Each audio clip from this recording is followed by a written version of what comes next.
Assalamualaikum warahmatullahi wabarakatuh. Perkenalkan nama saya Dani Oktarenza, NPM 2070201038. Baiklah, di sini saya akan membahas di bab 3 tentang konsep dan model komunikasi massa.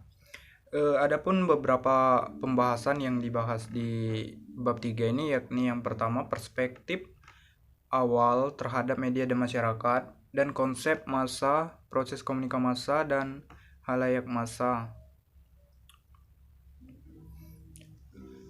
Di daftar isi ini membahas tentang media massa sebagai lembaga masyarakat, budaya massa dan budaya populer, munculnya paradigma dominan dalam teori dan penelitian, sebuah alternatif dan paradigma kritis, kemudian model dan media massa, kesimpulan, bacaan selanjutnya, dan bacaan daring.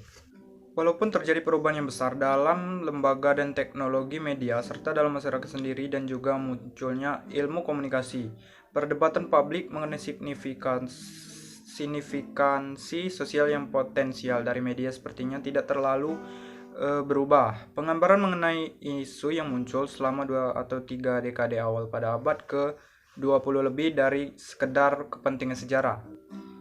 Dan pemikiran awal memberikan poin rujukan untuk memahami masa kini. Nah, di sini ada kekuatan media massa. Keyakinan terhadap kekuatan media massa awalnya berdasarkan penelitian atas jangkauan serta dampak media yang besar, terutama yang berkaitan dengan pers surat kabar atau newspaper yang baru dan populer. Menurut Dave Leur dan Balrogge, pada tahun 1989, sirkulasi surat kabar di Amerika Serikat mencapai puncaknya pada tahun 1990.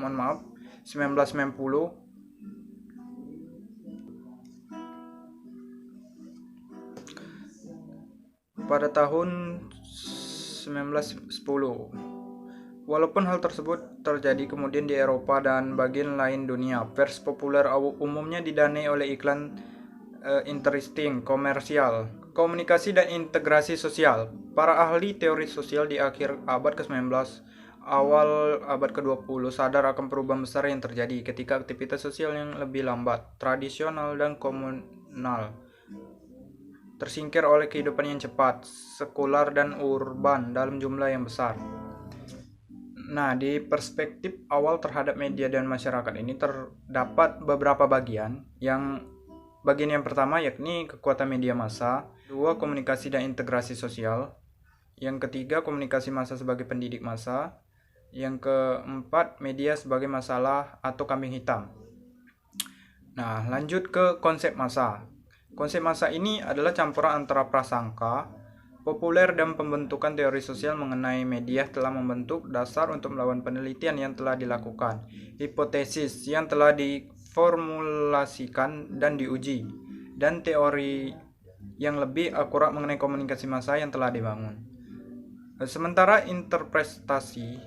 interpretasi mengenai arah pengaruh media massa dalam arti lain positif maupun negatif, menunjukkan banyak perbedaan. Elemen paling tetap dalam perkiraan publik terhadap media merupakan persetujuan sederhana akan pengaruhnya yang besar. Kemudian di proses komunikasi massa, istilah komunikasi massa mulai digunakan pada akhir tahun 1930, tetapi ciri-ciri utamanya telah dikenal sebelumnya dan tidak berubah sejak saat itu. Bahkan jika media itu sendiri telah menjadi tidak terlalu massal, media massa awal cukup beragam dalam jumlah dan cara beroperasi. Misalnya film populer dapat dilihat sebagai gambaran rumah di pedesaan seperti gedung metropolitan. Pers surat kabar bervariasi dari mulai harian perkotaan yang populer hingga mingguan di kota kecil. Di komunikasi massa pada mulanya lebih merupakan sebuah ide daripada realitas.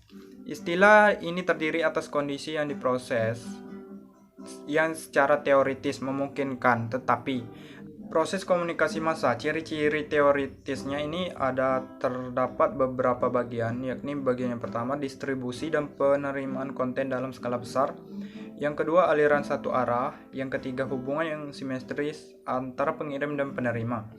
Kemudian berhubungan yang tidak personal dan anonim dengan khalayak. Hubungan dengan khalayak yang bersifat jual beli atau diperhitungkan. Terdapat standarisasi dan komunikasi konten. Kemudian khalayak massa. Pada tahun 1939, Herbert Blanner adalah yang pertama mendefinisikan massa secara formal sebagai jenis baru dan bentukan sosial dalam masyarakat modern, dan membandingkannya dengan bentuk lain terutama kelompok, kerumunan, dan publik. Dalam kelompok atau grup kecil, semua anggota saling mengenali satu sama lain, sadar akan keanggotaan mereka, berbagi nilai yang sama, memiliki struktur hubungan tertentu yang selalu stabil. Mungkin itu saja yang dapat saya jelaskan. Lebih dan kurang saya mohon maaf. Wassalamualaikum warahmatullahi wabarakatuh. Salam komunikasi.